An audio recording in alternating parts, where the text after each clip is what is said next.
In today's video, I'm going to teach you how to place a trailing stop loss order using the order panel. To get started, go to your connected broker panel. If that panel is not already open, you can simply open a new order panel on the right side of the platform. This is where you'll manage the order settings before sending the trade.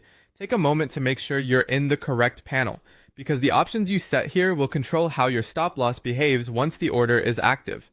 Next, look for the stop loss option and check the box to enable it. Turning this on tells the platform that you want to attach a protective stop loss to your trade.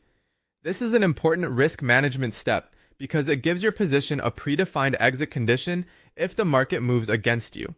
Once the stop loss option is enabled, click the drop-down menu next to it and change the stop type to trailing stop. A trailing stop is different from a standard fixed stop loss because it can move automatically as price moves in your favor. Instead of staying in one place, it follows the trade at a set distance, helping you protect gains while still allowing room for the market to move.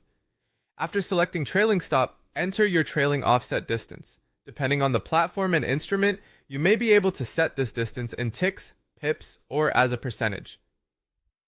The value you enter determines how far behind the current price the stop will trail. A smaller distance keeps the stop tighter and may lock in profit sooner, while a larger distance gives the trade more space to breathe.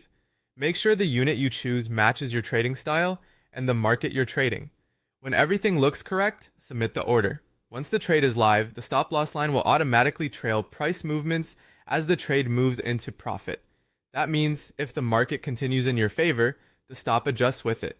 If price reverses, the stop stays where it last moved, helping protect the profit that has already been built into the trade.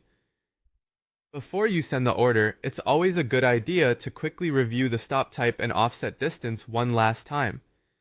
Small setting changes can make a big difference in how the trailing stop behaves. With that done, you're ready to use trailing stops more confidently and manage trades in a more automated way.